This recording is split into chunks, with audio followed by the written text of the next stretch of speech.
Hello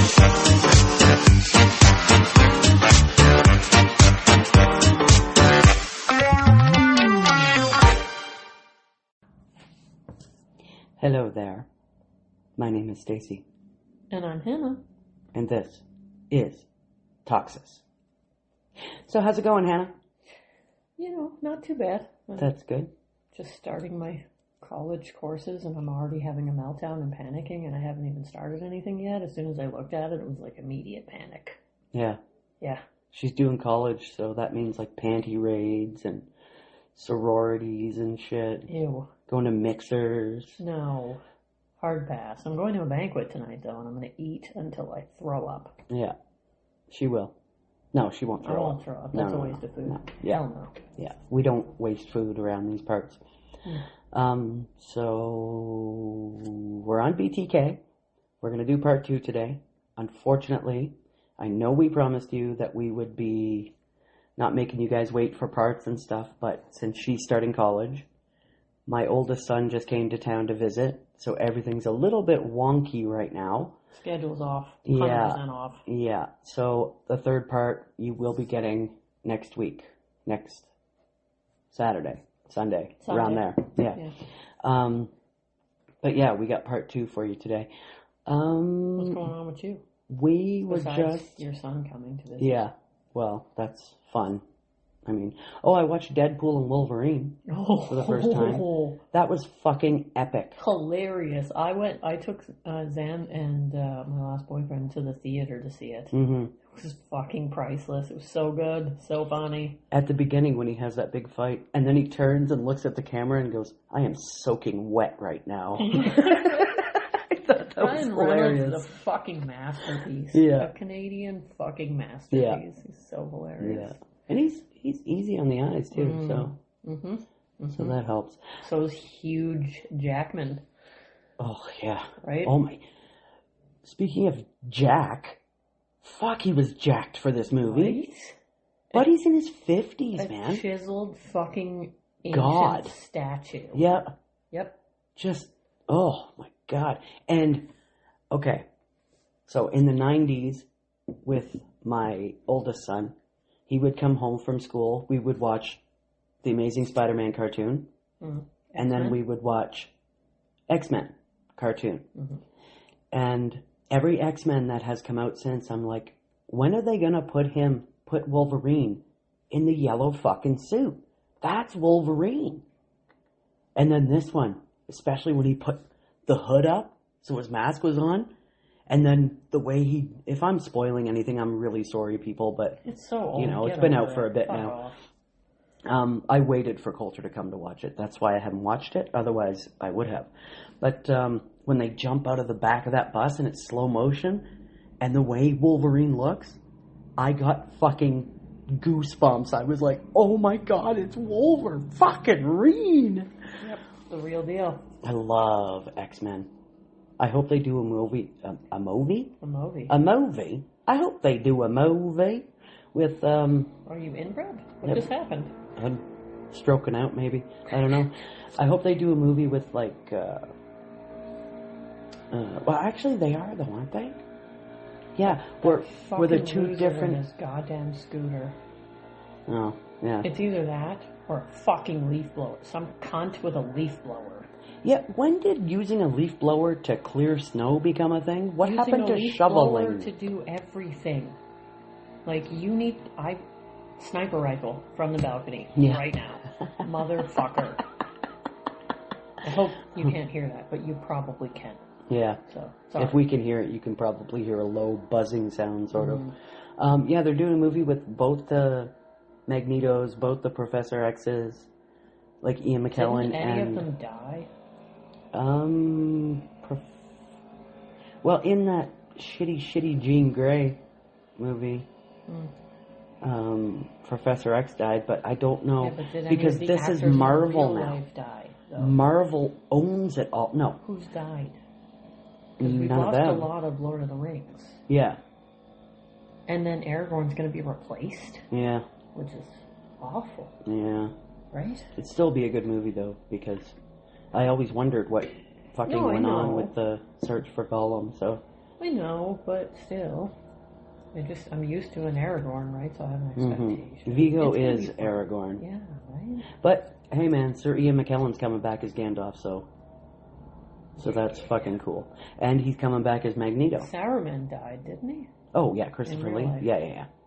Who else died? A while Bilbo ago. died. Bilbo died, yeah. Somebody else did. The King of Rohan there, he's dead. Yeah, that guy, he died. Yeah. I saved the Lord of the Rings post of somebody making cups based on characters on Facebook. I'll show it to you after we're done the pod. So fucking gorgeous. So fucking gorgeous. We would want every single one. So we are still trying to get a live show together, just in our small town here, to see how Hannah's not very happy about we're it. not. She's desperately trying, and I'm avoiding it and ignoring it because the people here think it would be are great. inbred fucking retards, and I'm not interested. Yeah, that should get people going. Keep on with that. I think it would. I think it could do us a lot of good. The IQ of this town is like something poisoned the water hole. Somebody poisoned the water hole. Yeah. There's a snake in my boot. Exactly. Oh, that's just my cock. On that note, shall we get into part Didn't two? you say something about you making a turkey and Coulter saying yes, something yes. that you ignored? Yes. And then we'll get on to it? Coulter, the other day, because Hannah and I, we've been friends for a very long time, but 19 years. Yeah, we're the type of friends where if we don't talk for 6 months, it's not a big deal. Yeah. We live in the same town, but if we don't talk for 6 months, it's like nothing has happened. 19 years, 12 days to be exact.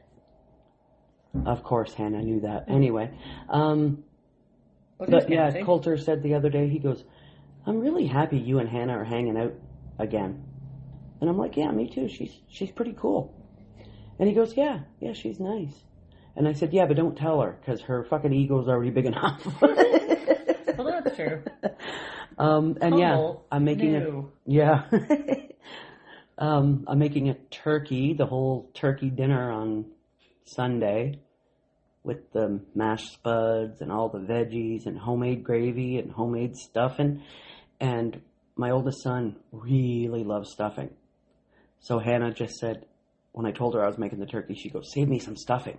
And potatoes and vegetables. And I said, okay, well, I'll try to hide it from Coulter. And she goes, tell him I'll stab him in the neck. And I said, he'll probably say I'll take my chances and eat the fucking stuffing. Even if the threat was real, I think. Probably. It's stuffing. I'd stab somebody for it. Yeah. Just saying. I used to love stuffing so much, and now that I make it myself all the time, it's just, I don't.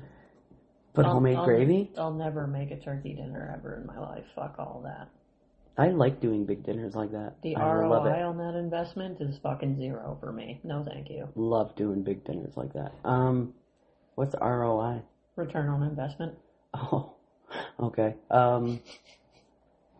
Yeah, I like doing big dinners like that. Hard pass. Love it. And we're gonna have broccoli, cauliflower, carrots, and just send me home a plate. Wrap it up. Probably some potatoes, vegetables, stuffing, gravy. Yeah. Just wrap it up. I'll pick it up after dinner tomorrow. Maybe I'll just come over for dinner tomorrow. That's what happens when I make big dinners like that. When there's meat involved, I tend to fill up on the veggies, and then I get to the meat, and I'm like, okay, I'll have a slice, I guess. But it's veg. Me too, except I don't have a slice. You don't. You're a vegetarian, so yeah. I am not. Come over for dinner tomorrow. I am an omnivore. Yes. I was once upon a time. Yeah. In Mexico. Johnny Depp? In Nam. Are you a Mexican or a Mexican? Shall we? Oh, Onward and upward, since we've nonsensed for a while. Okay. Since we've lightened the mood a little bit with our jibber jabber. The last time I remember, he had just met his second victim, Catherine Bright. Yeah, we're gonna get. He had just saw her while he was shopping with his wife or something. He went to lunch with his wife. Went to lunch. Mm-hmm. Even with his wife, he was looking around for victims. Like, what a fucking pig. I wonder what his eyes looked like, or what his face looked like, or what he was doing, though. Could you tell if you were us? Or do they just look like regular fucking weirdos? Just regular people. so strange. I will tell you right now, his wife never suspected a thing. Really? Ever. Like, this is what they do. Well, I know. My mom's second husband, he was going to kill us all in our sleep. Been there, done that. Got the t-shirt and the coffee cup good at and this. A lot of fucking trauma. So, yeah, she never knew. We never knew. He was the perfect stepdad, and he was perfect. So hockey practices, all the kids, his kids weren't even his. He was a model citizen. They never had a fight. They never had an issue. Everything was perfect. Like Stepford. See, that's a red flag right there. No fights. That's Creepy. a red flag. Yeah. Creepy. Psychopathy and sociopathy is just... Like, I want to fight you if you put the fucking dishes in the cupboard the wrong way. Yeah. Just kidding. I wouldn't do that. That's a little overboard. It's too far. Guys, 19 years, she might. Like, I will not bag her groceries for her. Mm-hmm. Because it has to be done a certain way. I will not, if I come here with her and she has groceries or whatever, I will not attempt to put them away. Nope. I have before, and she's like, "What are you doing? It doesn't go like that." And I'm like, "But it's in the right spot, but it's turned the wrong way." And I'm like, "Oh my." I maximize space, and I have a system. Fucking sleeping with the enemy over here. Yeah, so if you just don't touch anything, it's fine. Just let me do everything, and you just exist. Yeah. It's fine. Just sit there and talk to her once in a while, and she's good. Yeah. Make her a tea. Yeah. I don't even do that. I just pour the water in the fucking cup. That's all I do. So just exist and breathe. Yeah. And don't breathe too loud.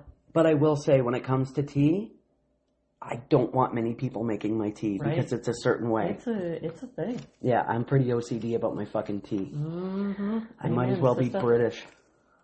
Okay, so now that we have brought you up a little bit with our jibber jabber, we are going to bring you right the fuck back down. Into the gutter. Where BTK lives.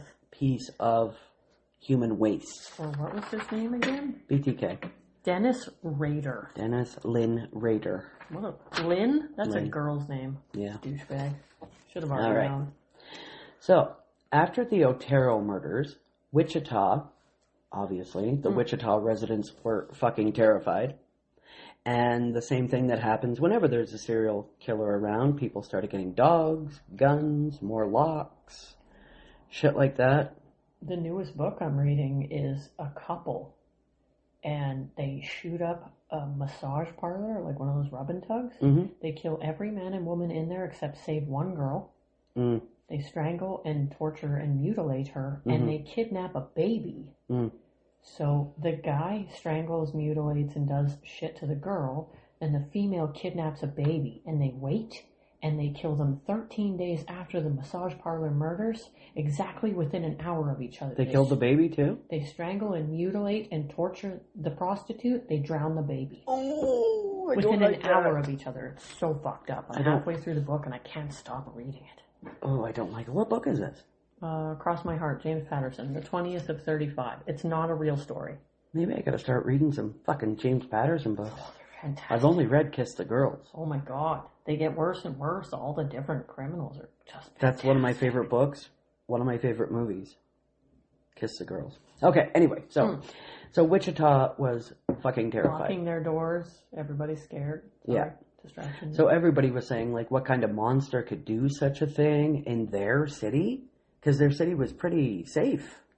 You don't hear much about Wichita, Kansas. Even now.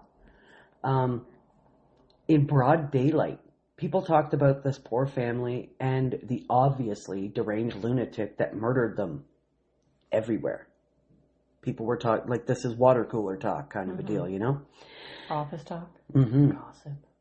Dennis Rader reveled in the palpable fear he created. Every whisper he heard, every prayer for the family at his church, and every sordid headline in the papers. He read every article, then he'd cut them out, highlight them, and finally secrete them in his hidey hole with the rest of his fucking depravity. As days stretched to weeks, then to months, the police were at a complete standstill with their investigation. Every lead had a dead end. Stranger killers are, after all, the hardest to crack. And all the while, Dennis Fuckface Rader was becoming arrogant and feeling invincible. In one of his journals, he wrote that the police would never catch him because they don't think like him.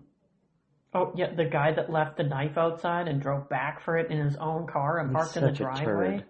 Such a fucking He turd. is a shitbag. He's not even a good killer. No. It's depressing. Now on to Catherine Bright. In the last episode, we told you that Rader saw her entering her house, 32176 13th Street. After this, he became fixated. I wrote became like became. He became fixated on the pretty blonde girl who worked at the Coleman Company in Wichita. Everybody has probably heard of Coleman. They make camping gear. Of course. Right. So Julia Ortero had once worked there, as had Rader at one time. But he didn't know her then. No. Or did he? No. Is this the Catherine Bright? Yeah. Yeah, he didn't know her. They had all just worked there at different times. I just thought I'd put that in there because it's interesting. You'd think it was a pattern, but he didn't know them at the time. He didn't know them. They worked there at different times. Yeah. But it looks like it could be a pattern. Yeah. Rader had written in his journal that one day, later in March, he went to Bright's house and banged on the door. On his person, he carried a knife and a .22 caliber pistol. Now, I don't know I'm going to pause here for a second. I don't know anything about guns. .22 caliber. So John Douglas, according to John Douglas, this weapon is rather small and makes minimal tiny. noise. It's very tiny. Okay, yeah, I don't know. I know you know some about guns. I don't. Okay. Bullets like that big. I mean, it's going to do damage, but it's very tiny. Yeah. But it's very quiet. That's like something that will fucking. So think of it in this way: a .22 caliber round, you're going to pop it into somebody's forehead. It's going to bounce around in the skull and stay in there.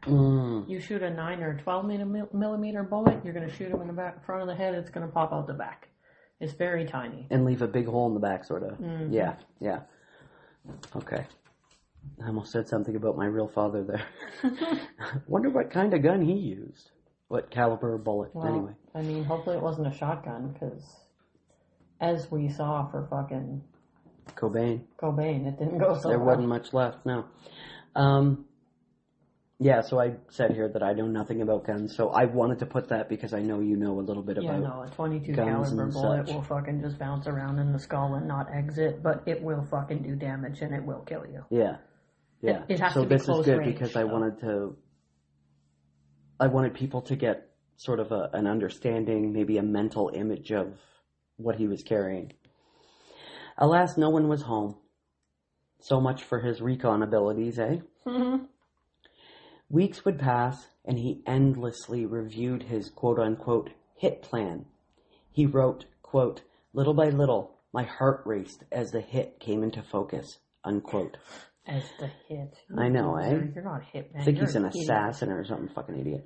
Then, on Thursday, April 4th, 1974, Rader decided that after his classes at WSU, Wichita State University, he'd carry out his quote-unquote hit. He packed Nope, just went Boston. He packed a few blocks away. He parked a few blocks away by the hub. He parked a few blocks away from Bright's house and took a meandering route to her house. Did he forget his khakis and his khakis? He probably did. He's an idiot. But a meandering route. Meandering means like you're just wandering frivolously. Yeah. Like he took like twists and turns and stuff. Do you think someone's following you? You're nobody.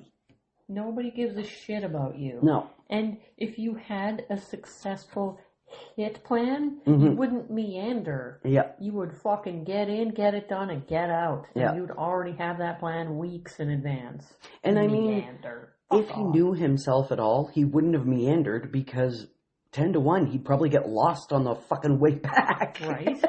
Did I take this path?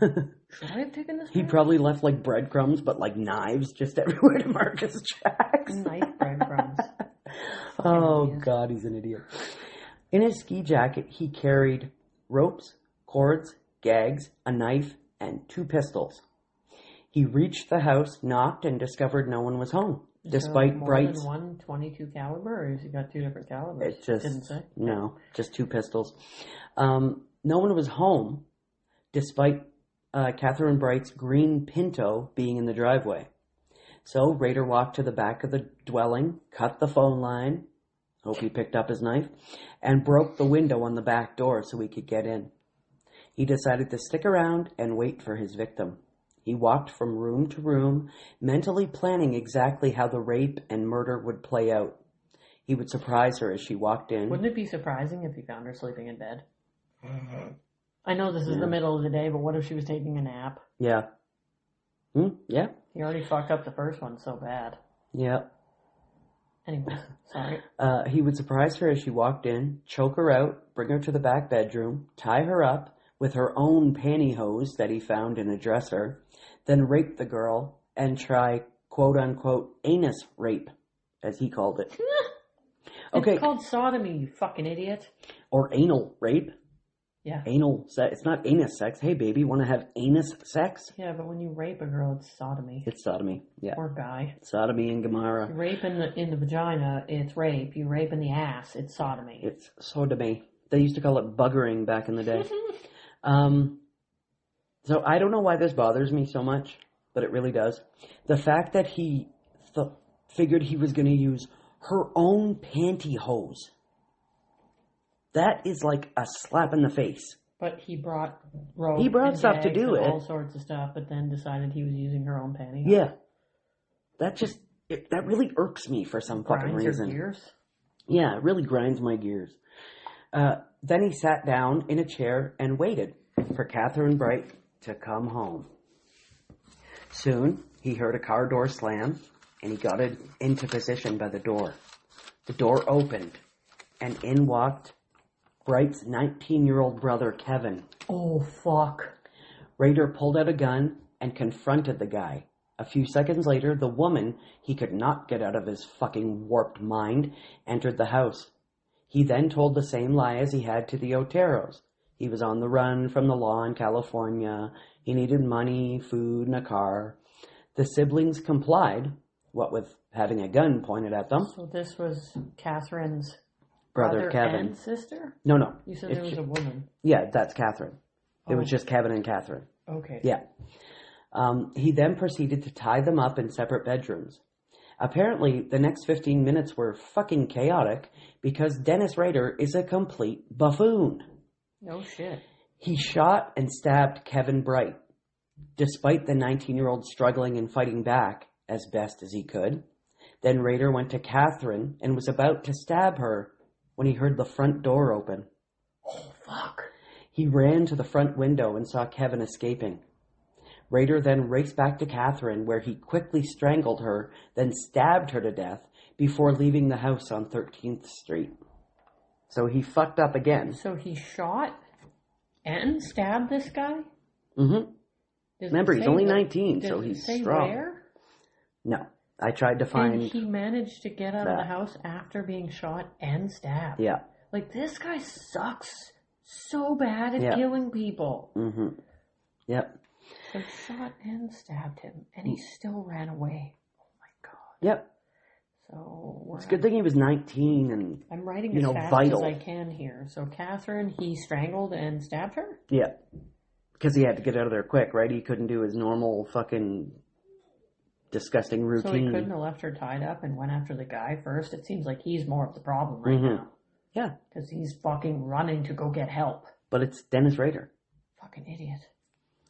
He's a coward. He's not going to go after a dude. He knows he's not going to be able to take the dude one-on-one. He's 19. But he had two guns. He could have fucking...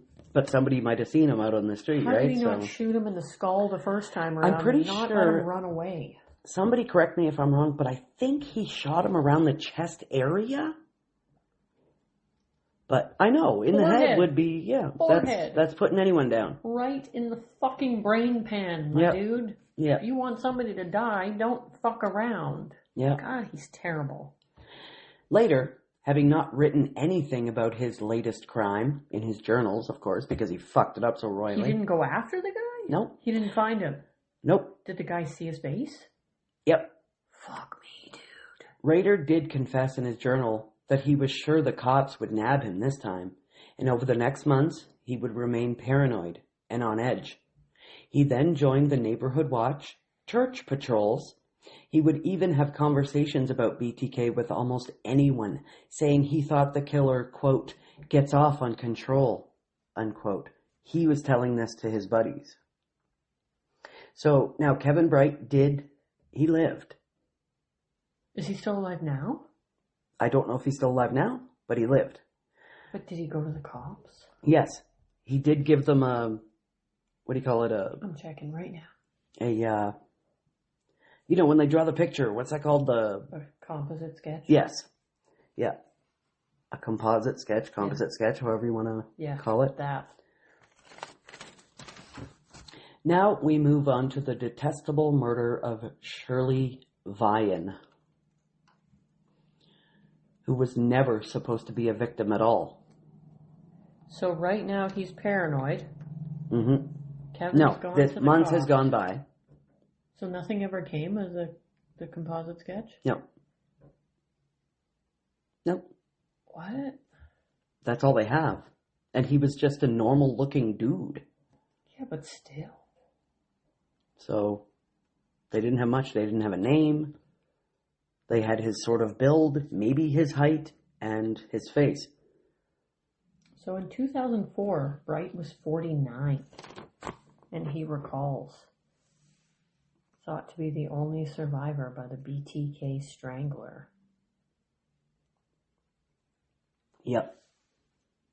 Sorry, I was taking a drink. Andrew Yackel plays Kevin Bright in Mindhunter, which is such a great show. Mm-hmm. Why'd they ever take that off, you bastards? Fucking Netflix. They only did some seasons and then... Two seasons. And they were just getting into BTK. They were teasing him. April 12th, 2024, BTK's only known survivor fights back. Good. Good. Oh. All right. You ready, Freddie? This isn't him. This is a girl. Kevin Bright, October 2025. Where is he now? Okay, here we go. Where is he? I'm reading. Shut the fuck up. Oh my god. We can't just have dead air, though. Yeah, no. I can't figure it out. All right. So, did you hear what I said about Shirley Vian? Shirley, I got her first name written down. Vian. And she was never supposed to be his victim at all. Because, you know, he had his projects. Mm-hmm. Well, he seems to fuck up everything he touches, so maybe he shouldn't have any projects. Mm-hmm. Oh, Kevin Bright has chosen to lead a quiet life. Good for him. So, it would be 3 years before Rader killed again. This is so highly unusual for the majority of serial killers. I will be delving into this a little bit more later because he took years between kills, which is not normal. So unusual. Normally, once they start, it starts to get quicker and quicker and exactly. quicker. And their cooling down periods and start getting shorter and shorter and shorter. So yeah, in a later episode, we will delve into that a little bit more.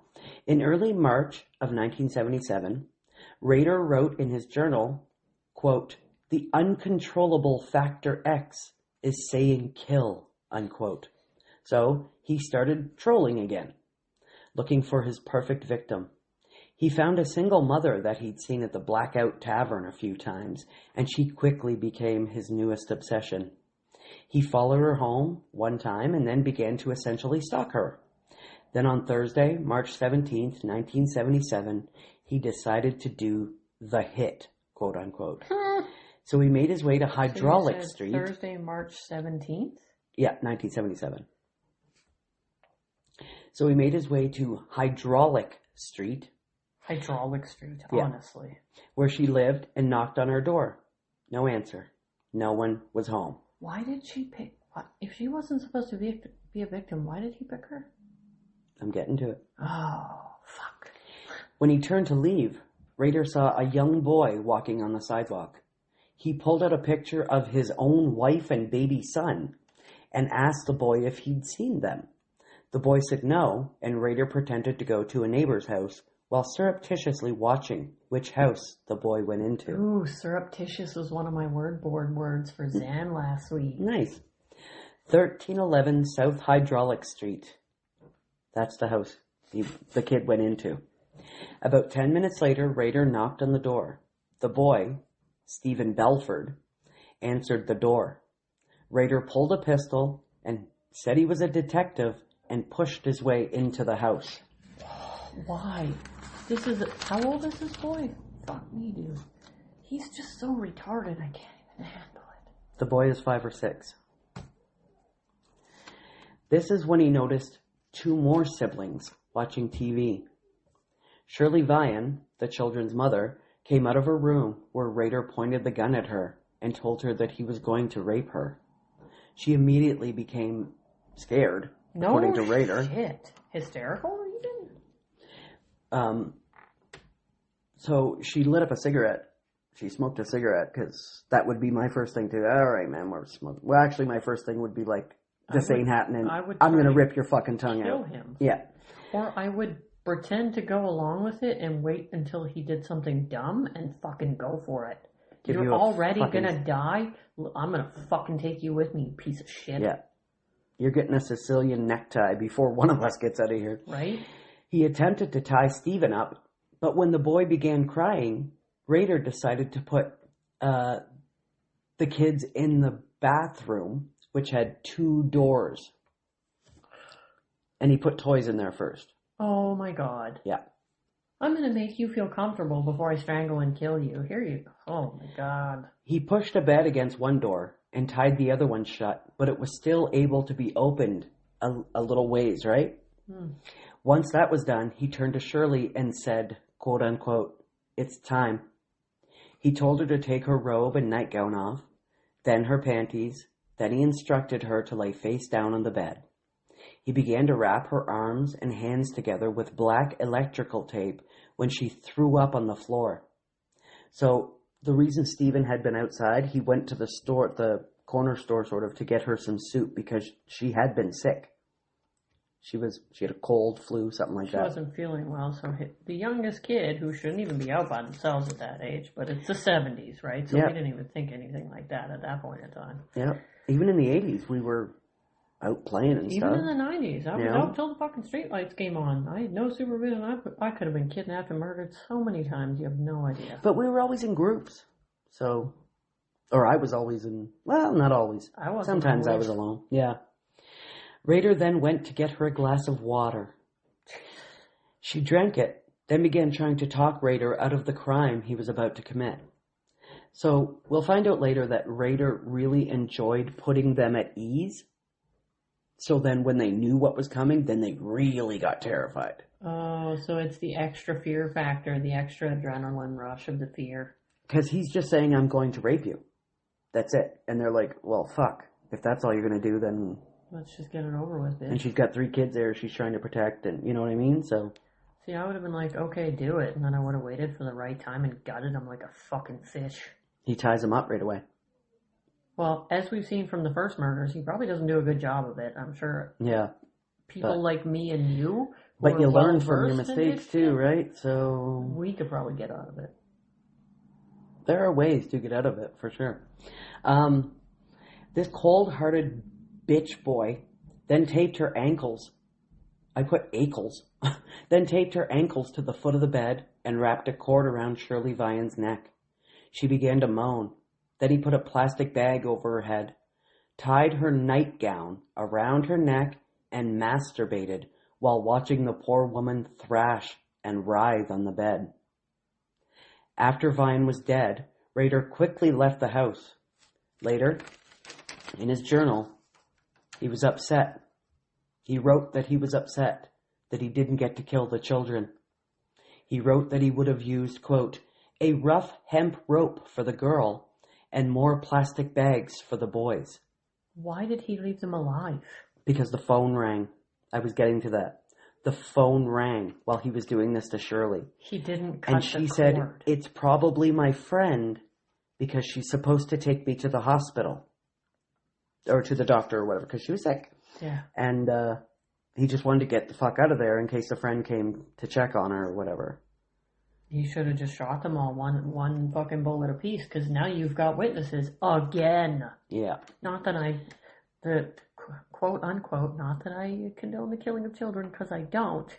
the killing of anyone, really, unless... Yes, I don't condone any of the things that we talk about. I think they're disgusting, but I'm intrigued by the psychology of it. I don't actually want it to happen. Yeah. End quote. Yeah, that's good. I like that. Now, I found an interview with Stephen Relford, who witnessed the murder of his beloved mother. He watched this because, like I said... Was it the oldest or the youngest? See, I've seen conflicting things about that. From the first time that I ever read about this, Stephen was the oldest child. But then I saw something the other day that said there was an older child, someone older than Stephen, but... Maybe it was from a different marriage and not from the same dad and not in the same house. I don't know. I thought Stephen was the oldest and the other two kids were younger. 3 kids. Yeah. Which one was the one getting soup? Stephen. And he's 5 or 6. Yeah. But the other 2 are older siblings. I always read that they were younger. Okay. But then I saw somewhere else that there was an 8-year-old, but I've never heard of that. And I've read a lot of fucking serial killer shit over the years, so... Well, I wonder if you'll get something out of that second profiler you were talking about earlier. Maybe, yeah. Roy Hazelwood. Yeah. Yeah. Because we were talking about a part 4 possibly with another profiler's view. Maybe... I love Roy Hazelwood. Anyway, this is from CNN.com, Tuesday, March 1st, 2005. So this would be pretty soon after BTK gets busted. This is him talking, okay? Once inside, the man, quote, immediately starts pulling blinds, turns off the TV, reaches in his shoulder holster and pulls out a pistol, Relfer said. His mother then stepped out of her bedroom door. Quote, about that time, the phone rang. Relford said, I asked Mom, do you want me to answer it? No, leave it alone, she said. And I asked, no, leave it alone. Do as he says. So I did. The man then told her to start putting toys and blankets in the bathroom for Relford and his brother and sister. Pardon me. After that, he took a rope, tied one of the doors shut, the doorknob tied to the sink. He pushed a bed up against the other door, stripped my mother, taped her hands behind her back, a plastic bag over her head, and rope tied around her neck. Relford said he was standing on the bathtub, peeking over the top of the door to see what was happening to his mother. I thought he tied her nightgown around her neck.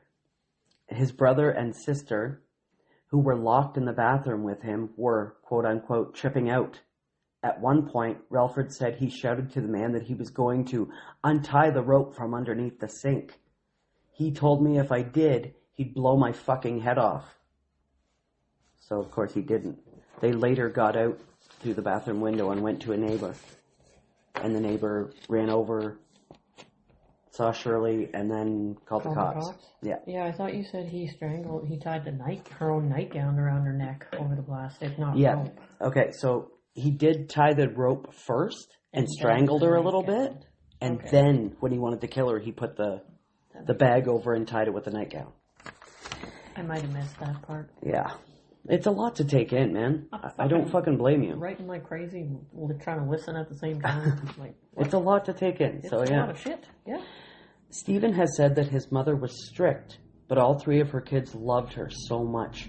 She always seemed to be happy, and she was the type to do anything for anyone. Shirley loved to sing with her church choir, and according to Stephen, she made badass spaghetti. Badass. Her secret was barbecue sauce in the spaghetti sauce, and Stephen, to this day, still eats it like that. Brown sugar. Yeah, I put a little bit of sugar in to cut down on the acidity. After the murder of their mother, the children were put in foster care until their grandparents did everything the state required of them. Apparently, their grandparents pretty much sold everything they fucking owned to get a house that was suitable to raise these 3 kids. Yeah. And it's surprising they have such strict rules back then, because back then, like early 80s, my mom was fucking poor going to college, and she had all 4 of us in a 1-bedroom apartment, and we all slept in the same bed together while she was trying to go to college and raise 4 kids and work 2 jobs. Yeah. That's because no one had ever called fucking children's aid or anything on you guys. Otherwise, it would have been the boys in 1 bedroom, you in another bedroom, mother in another bedroom. Because I had three. Only, Had. yeah, I only have two too. Don't worry. I had 3 male siblings growing up, and I always had to have my own bedroom, which was fucking rad. When we lived in real houses and things after, like when we were babies then. Like I was just born, and my brothers were 3, 2, and 1. So we were too small for it to be an issue. Yeah. Of where and when, but then once, as you got older, I think once I was 4 years old, 3 or 4 years old. Once I was 7 years all old. the boys shared a bedroom, and I had my own bedroom, and my mom had her own bedroom. Ever since that kind of toddler age, ever since then, I always had to have a bedroom by myself, so it wasn't a thing. I was just a teeny tiny little baby. Yeah. It was always cool to have your own bedroom that way. Right? Kind of sucked when your brother would sneak in and rape you, though. That sucked. Yeah. Or sneak in and fucking hide drugs and stolen property in your room and sketch out and fucking wake you up and be crazy and assault you and all sorts of... Waking up with a hand over your mouth and, that's a little weird. Right? Yeah. Crazy. Anyway, we do digress. So barbecue sauce in the spaghetti. After the murder of their mother... I already read that. Sorry, guys. You got distracted. So Stephen, at a young age, became rebellious and, I dare say, angry at the fucking world in general. And for years, he was addicted to, quote-unquote, shooting dope, as he put it. Shoot, so that sounds like heroin. Yeah. However, these days, he's completely and utterly clean, and he has 2 kids of his own. So he's doing good. He said it was really fucking hard to get himself clean and to get, like, the help that he needed, like, therapy-wise and stuff. So I wonder if his kids know what happened to him. I would imagine. I don't know how old they are, but they're going to find out at some point. So it was about 9 months later when Rader found his next quote-unquote project. Her name was Nancy Fox. Nancy Fox? Yeah. She was a hard worker. Very foxy. Yeah. She was a hard worker. She held down 2 jobs. Fox worked at a law firm. I'm thinking in Bin, because they don't mention her being a lawyer or anything, or a paralegal or anything, so... This is still in the 70s? Yeah. Yeah, women really weren't allowed to be important. So she was probably the quote-unquote secretary. Yeah. And she worked at a jewelry store. Ooh. Her sister, Beverly Fox, described Nancy as very outgoing, very friendly. So she also... Is this still in 77? You said 9 months later. Yeah, so still is it in 77. December of 77? Because the last one was March. Yeah, December 8th, 1977. See, I know what's going on. Not fucking retarded. Also, December 8th is the day that, in 1980, is the day that John Lennon was murdered. I know. You don't let me ever forget that. No. You never will if you're friends with me. Her sister described her as very outgoing, very friendly. She also said Nancy was, quote, one to speak her mind. She did not keep quiet, unquote. So already, I love this woman. So she's one of them witches. Yeah. She's a lovely, lovely woman. And wants their own bank account. Yeah. Okay. So now that we learned a little bit about his next victim. You're gonna fucking cut me off. No. No, we still got a ways to go yet. Oh, I was going to say, you're going to stop and cut me off, you mother. We are going to, after Shirley Vian, his murder of Shirley Vian, he didn't think he was getting enough press. Yeah, I wish you could see Hannah's face right now. It's just... For shame. She's just disgusted, and it looks like she wants to find him right now and just rip his fucking head off. I feel like he's about to do something thoroughly retarded. So... I'm disappointed already. He wrote a letter to a TV station in Wichita. Here is what the letter said. Otero case. I write this letter to you for the sake of the taxpayer as well as your time. Those 2, crossed out, 3 dudes you have in custody are just talking to get publicity for the Otero murders. They know nothing at all. I did it by myself and no one's help. There has been no talk either. let's put it straight. Joe, meaning the Otero dad. Position, southwest bedroom, feet tied to bed, head pointed in a southerly direction. So Bondage. you're telling me he physically hand wrote this letter? Yes. Fucking idiot. Bondage, window blind cord. Garrote, blind cord, brown belt. Death, the old bag trick and strangulation with clothesline rope. Clothed, white sweatshirt, green pants. Comments, he threw up at one time, had rib injury from wreck few week before, laying on coat. I'm putting in all the spelling mistakes too, eh?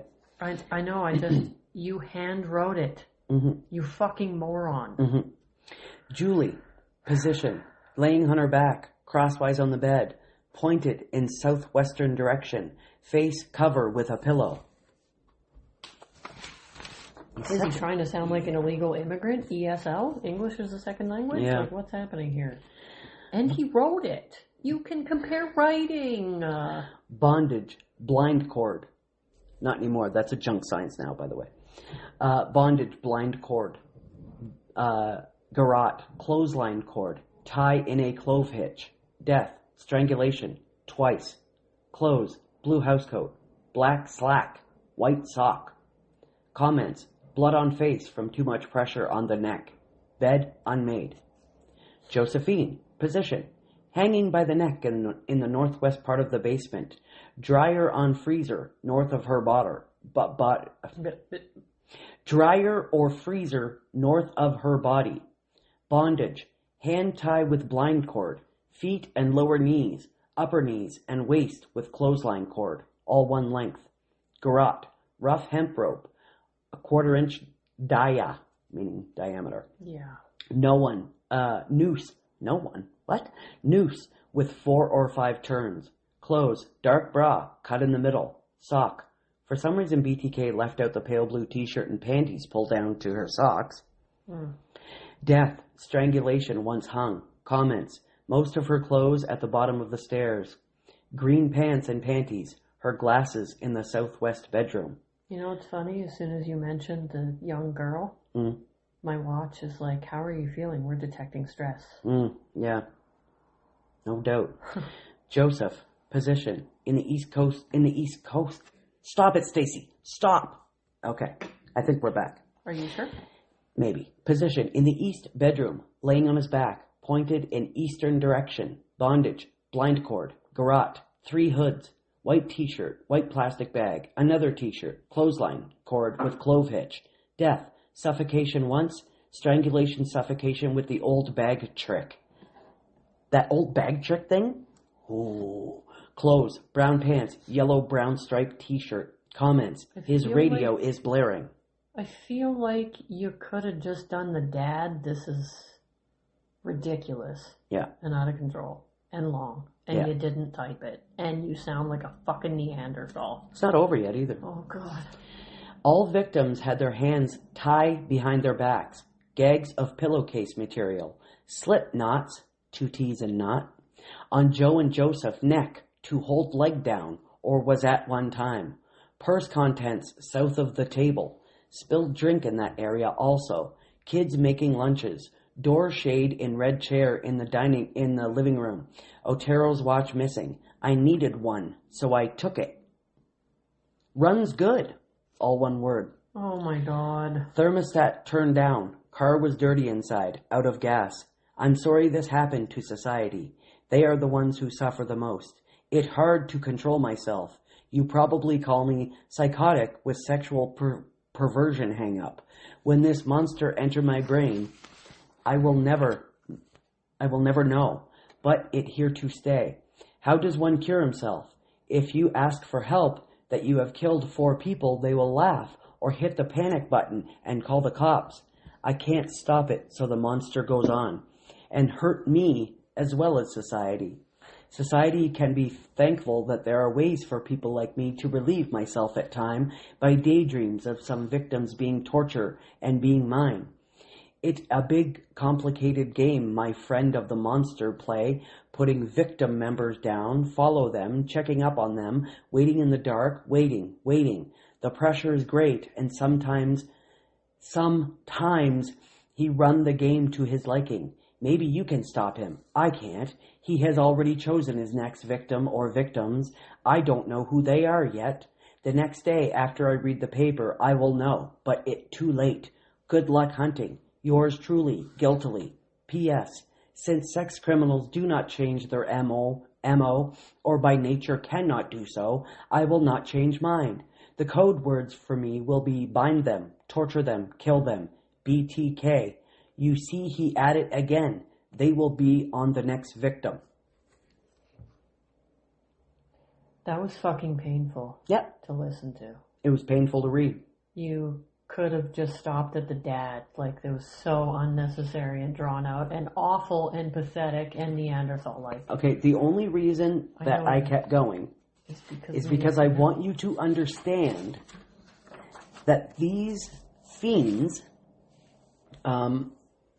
you see how he remembered everything. Every fucking He didn't detail. take pictures. This is just all in his warped fucking brain. He remembered a spilled drink. So this is what keeps them going in their cooling off period. I have a memory like that. You know that. Fucking psycho. I don't kill people. No, I know. But, yeah, he remembered a fucking... But, Hannah, I don't know... I would be a better killer. If you went through something like this, if you witnessed something like this, I don't know if your brain would remember that much because you would be traumatized. You would remember the big things? Oh my God, he fucking choked her to death. You'd remember something like that. You wouldn't remember, like, there was a spilled drink on such and such table and, you know, shit like that. By the way, he also stole a typewriter from their house too, and he used it. I don't agree because I remember the details of many of them as a child. Yeah. The clothes, what everything looked like, where we were, what the carpet looked like, what my mom was wearing. I remember everything. Well, then maybe you have that kind of memory then. I am wrong. You are correct. 2 days later, the Wichita Eagle ran the headline, BTK is back. Intended victim gets poem on the front page. True to his word, BTK had chosen his 8th victim. I'm just going to read all of his correspondence right now. 8th victim? Yeah. Okay. We have 10 altogether. I'm going to read all of his correspondence right now, so I don't have to read any more later.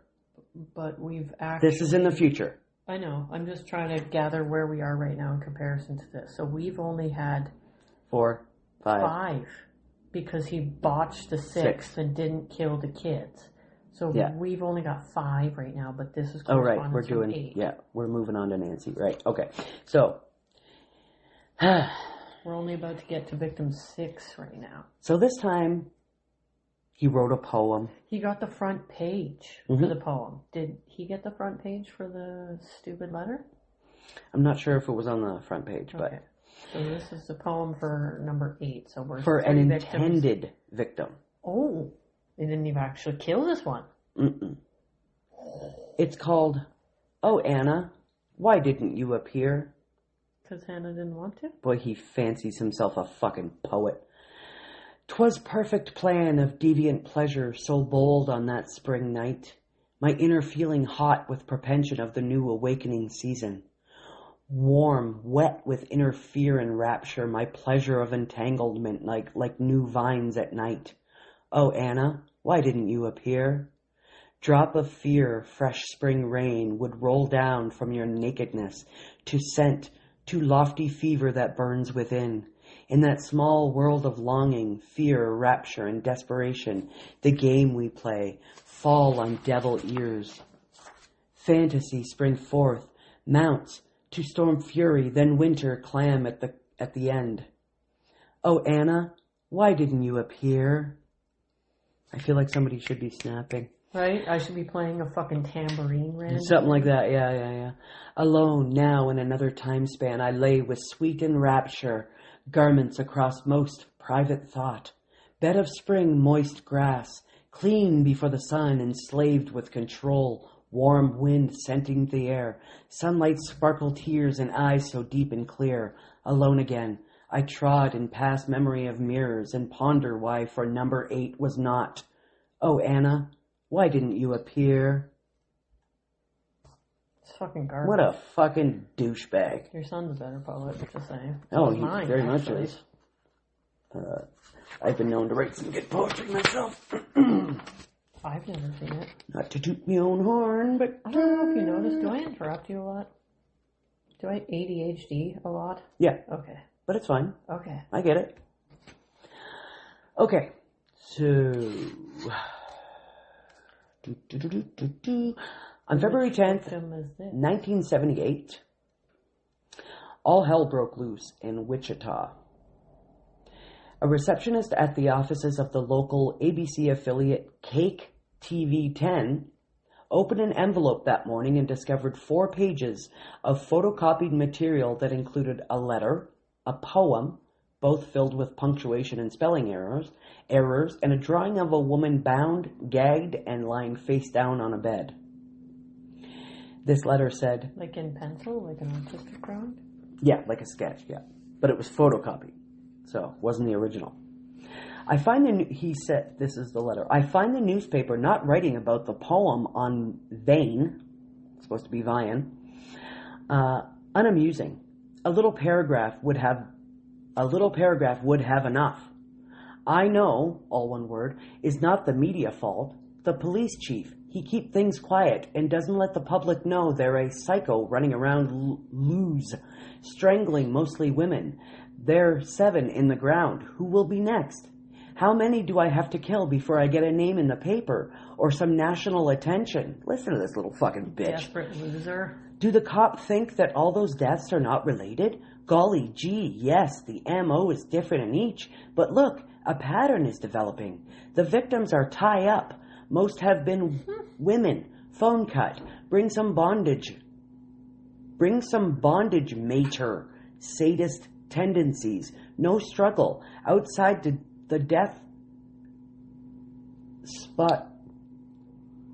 No wintness. Except the Veins kids. Supposed to be Vian. Is that painful to read? Oh my, it was so hard. Because my brain is trying to correct it. Mm-hmm. They were very lucky. A phone call saved them. I was go-NG to tape the boys and put plastic bags over their head like I did Joseph and Shirley, and then hang the girl. God, oh God, what a beautiful sexual relief that would been. Josephine, when I hung her, really turned me on. Her pleading for mercy, then the rope took hold, the helpless, staring at me with wide terror-filled eyes. The rope getting tighter. You don't understand these things because you're, Y-O-U-R, not under the influence of Factor X. The same thing that made Son of Sam, Jack the Ripper, Harvey Glattman, Boston Strangler, Dr. H.H. Holmes, Pantyhose Strangler of Florida, Hillside Strangler, Ted of the West, that's Ted Bundy, and many more infamous character kill, which seems... Once again, you talking about the little girl. My watch is asking me how I'm feeling, and it thinks I'm stressed out. Which seems senseless, but we cannot help it. There is no help, no cure, except death or being caught and put away. It a terrible nightmare, but you see, I don't lose any sleep over it. After a thing like Fox, I come home and go about life. Anyone else. Like anyone else. I don't understand how we can write such beautiful poetry in terms of words, not verbiage altogether as a view, and write like such a fucking Neanderthal on the other hand. Like, it's fucking painful, bro. And will be like that until the urge hit me again. It not continuous, and I don't have a lot of time. It take time to set a kill. One mistake and it all over. Since I about blew it on the phone, handwriting is out. Letter guide is too long, and typewriter can be traced too. My short poem of death and maybe a drawing later on real picture and maybe a tape of the sound will come your way. How will you know me? Before a murder or murders, you will receive a copy of the initials BTK. You keep that copy. The original will show up someday on Guess Who. May you not be the unluck one. P.S. How about some name for me? It's time. 7 down and many more to go. I like the following. How about you? Okay, this fucker picked his own name, which is... Stupid. What's wrong with you? He is stupid. Yeah. I messed up one of the... You messed up everything you've done. Yeah. Okay, you ready for these fucking names? Oh, God. Oh, the BTK Strangler. The Wichita Strangler. The Poetic Strangler. You fucking write like a fucking gremlin. The Bond Age Strangler. Supposed to be bondage, but he's such an idiot, he spaced out the word bondage to be bondage. Oh, God. Or Psycho. The Bond Age Strangler or Psycho. The Wichita Hangman, which admittedly is kind of cool. The Wichita Strangler is the only one that I fancy in there so far, because he literally strangles people, and it's in Wichita, so it totally makes sense, and it doesn't sound retarded. Yeah. The Wichita Executioner. You don't execute them. These last two are... You do nice things for them and give them toys and set them free and give them water. You're not an executioner. And retie them because they're uncomfortable and shit. You're not an executioner. You're pathetic. These last two are... They're funny to Painful? Sparky big time? The Garrote, spelled with one T. Oh my God. Phathom. He meant to say phantom, so it's the Garrote like... Fathom. And the last one? Oh. This sounds like a wrestler. Does he actually write like this, or does it pretend? The Asphyxiator. Oh my God. Doesn't that sound like a fucking... Sounds like something you buy at the sex store. Yeah. Like, what? It does. Oh my God. It sounds like a fucking Vince McMahon creation. Yeah, from back in the 80s. Something you buy at the sex store that's WWE related in the plastic. As seen on TV. Yeah. Fuck me, sideways. Those are so bad. You guess motive and victim. You found one, Shirley Vane, lying belly down on unmade bed in northeast corner, hand tied behind back with black tape and cord, feet and ankles with black tape and legs, ankles tied to west head of the bed with small off-white cord. Wrap around legs, hands, arms, finally the neck, many times, off-white plastic bag over her head, loop on with a pink nightie, N-I-T-I-E, was barefooted. She was sick, use of glass of water, and smoke, 1 or 2 cigarette. House, a total mess. Kids took some toys with them to the bathroom. Bet against, east bathroom door. Chose at random with some pre-planning. Motive, factor X.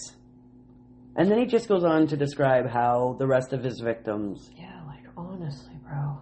How they will look and how they might look. I just wanted to give you an idea of how, like... And we're at 7 of 10 here? Like, the reason I said plastic was because there was a fucking... Space. A space between them. I assumed, actually, there was a hyphen the way you were saying it. Okay. The fuck is he painful? Does he write that way on purpose, or is he just trying to act retarded? Like, I can't tell because of how retarded he's been and how many killings he's fucked up. It's hard to tell if he means it or if it's real. I've never seen whether he writes like that on purpose or not, but I don't think he's doing it on purpose. No, you just think he's that much of a fucking Neanderthal. Because... the way he plots these kills, it seems like he's a fucking Neanderthal. Yeah, he fucks up everything else, so... Yeah, it seems legit.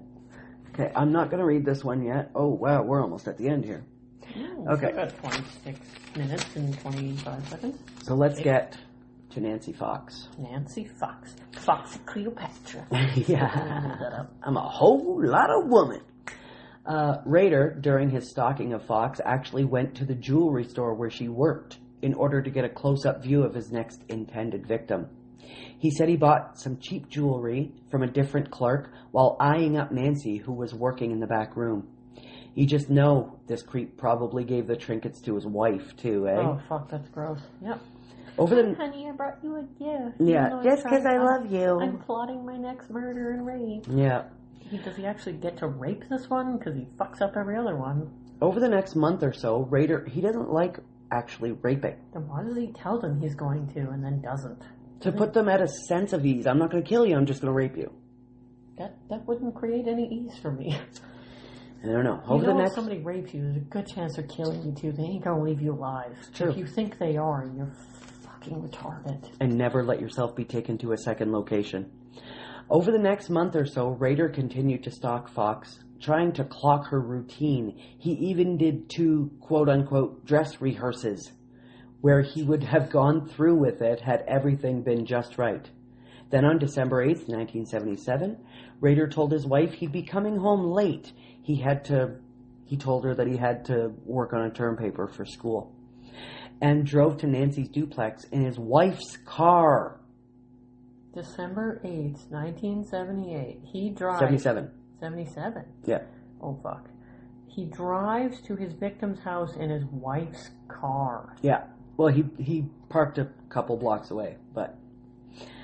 no, he drove to the duplex. Yeah, he parked a couple blocks away in the last one. He parked a couple blocks away, then walked to his victim's house. It was around 8:30 p.m., and he surmised that she'd be at work still.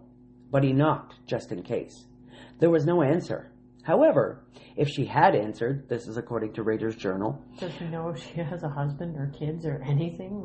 Rader was going to say, "Oops, wrong apartment. I was looking for Joanne." Then he'd produce his gun and barge into the apartment. That's if she had have answered. Then he went to the back of the house, cut the phone line, and smashed a window, then crawled inside. At least he cut the phone line this time. Yeah. Last time he didn't, and the phone rang. Nancy Fox got home around 9:20 p.m., and Rader waited in the kitchen to confront her. The immediate reaction she had was to reach for her phone. But Dennis calmly told her that he'd cut the phone line. He then told her that he had a knife, showed her his gun, and informed her that he was going to rape her, and if she tried, quote, anything funny, he'd hurt her.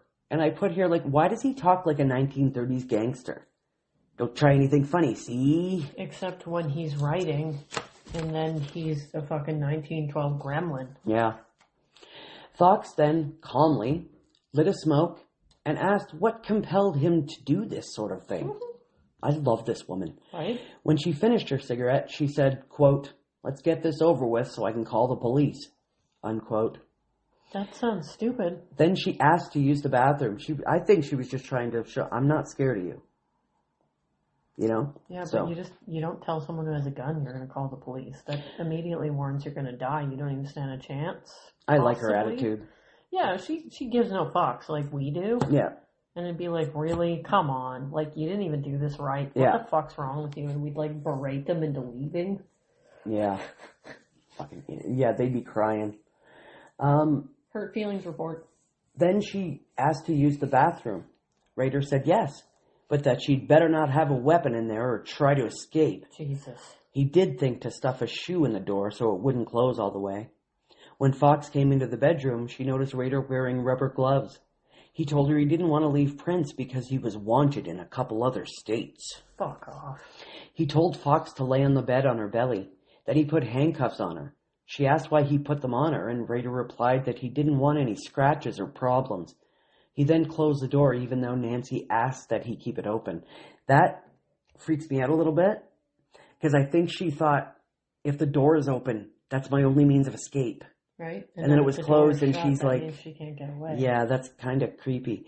Then he got undressed, tied her ankles with her own nightgown, and gagged her with a pair of pantyhose. Again, with her own stuff. That just bugged me. He asked her if her boyfriend ever fucked her in the butt. Nancy ignored the question. She has a boyfriend? I guess. She probably just wanted this nightmare to end. Rader pulled Nancy's panties down to her knees, then grabbed his belt from the floor and looped it around the helpless woman's neck. Then he pulled the belt tight. Nancy, being the immense badass chick that she fucking was, reached back and grabbed his fucking nuts. Nice. And squeezed as hard as she could. But Dennis, being a freaky-ass idiot, said this only increased his pleasure. Oh, God. Soon... Rip them off. Soon, with the belt getting tighter, Nancy passed out, and Rader loosened the belt around her neck. Then, when Nancy came to, he whispered in her left ear that he had killed the Otero family, as well as a few other girls in Wichita. Then he whispered that she was next. That would be fucking terrifying. Yeah. But this is only his account of what happened, so who knows if it's actually true. Oh, yeah, because he is a douchebag, and he seems to embellish a lot. I could see him doing it, because he's a sick bastard. But I could also see him lying about doing it, too, to make him, to build himself up. Press. Yeah. He's desperate for attention.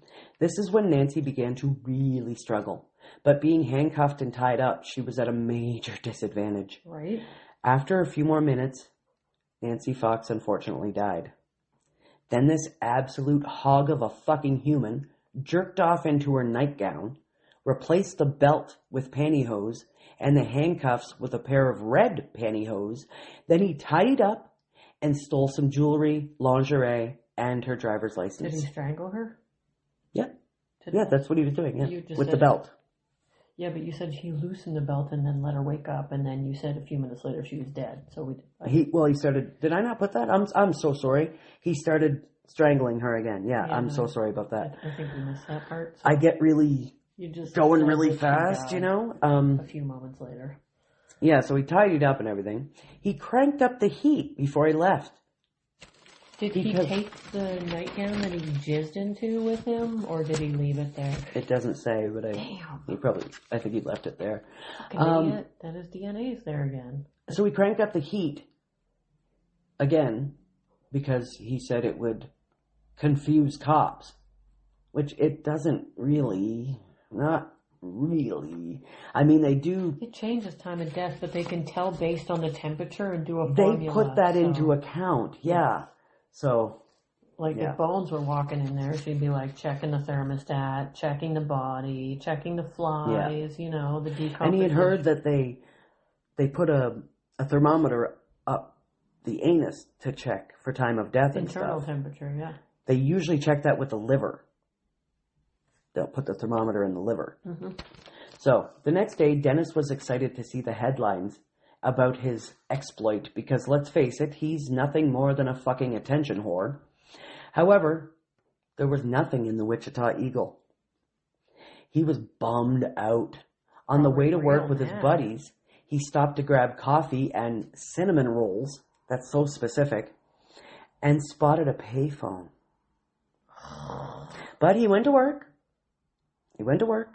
He didn't decide to tell them himself because he's desperate for attention. He went to work, and his crew was putting in fire alarms at some government building that day because he worked for ADT at this time. Yeah, we knew he worked for an alarm company. Right. An hour later, while his guys were working, he was the crew chief, doing ADT things, I said. Fire alarms that day. He made some excuse to leave and made his way back to that payphone on the corner of Central and St. Francis Streets. Because convenience stores don't have cameras to know who was making the call from that payphone. Right. Rader dialed the police dispatch and said, quote, "You will find a homicide at 843 South Pershing Street, Nancy Fox." The dispatcher said she couldn't understand him and to repeat the address. A second dispatcher came on and said she believed he'd said 843 South Pershing. Dennis replied, "That is correct." Then he hung up the phone. The whole call had only been about 15 seconds, and according to his journal, he said, quote, "Maybe no one will recognize my voice," unquote. A couple nights later, as he and Paula, again, that's his wife, were watching the news. Paula Dietz, yeah. Dietz. I thought it was Leetz. Dietz, D-I-E-T-Z. They were watching the news. The call was played. Nancy said that the caller sounded just like him. Sounded just like her husband. Dennis tried to look calm, but inside he was probably shaking like a fucking leaf. Nancy? Paula. But when nothing else was said, and Paula just stayed seated beside him, Rader figured it was just a passing comment. Paula never did suspect her husband of any. Even though she of these grisly blatantly murders. thinks this is his voice But on the TV. But you have to understand, too, that the first, oh yeah, that sounds like you. But right away, you're not going to be like, I mean, we would be. Oh, I 100% But especially would be. back in this time, you're not going to be like, that sounds like my husband. It's probably my husband. You know as well as I do, and same with Zan, I have such fantastic ears and a memory. Mm-hmm. I was watching a TV show last night, and a character was a mutant, and I'm like, I swear to fucking God, that sounds like Ron Perlman. So I look up the cast, it's Ron Perlman. Like, when I'm good at that cartoon too. I do that all the time. I can totally fucking tell whose voice it is. I Yep. know who these actors are. I do know that what too. movie it is. I know what they've been in. Like, I'm like an encyclopedia. So I'm good at that too, about hearing the voices. I 100% would be like, my husband is a murderer. Oh my fucking God. I wouldn't say it out loud. Mm-hmm. But I would immediately on the inside be like complete anxiety and be preparing my escape and the police. Okay, so I have one more thing to read. Another poem. Okay. This is Oh Death to Nancy. So that was victim 7 or 8? Physically, what 6. we just heard was victim 6. And Nancy is victim 6? Nancy is victim Fox. 6. Okay, Yeah. because we heard something from victim 8, but we haven't got Yeah, I just wanted to get all his fucking gibberish out of the way in Thank one. God, because I don't want to hear it anymore. I'm just going to make sure I am in the right place at the timeline while I'm listening. So it's called Oh Death to Nancy and was based on an Appalachian folk song called Oh Death. Groundbreaking. What is this that I can see? T-A-H-T for that, by the way. What is this that I can see? Cold, icy hands taking hold of me. For death has come, you all can see. Hell has opened its gate to trick me. Oh death, can't you spare me? Over for another year? I'll stuff your jaws till you can't talk. I'll blind your legs. Yeah, that's what he says. I'll blind your legs till you can't walk.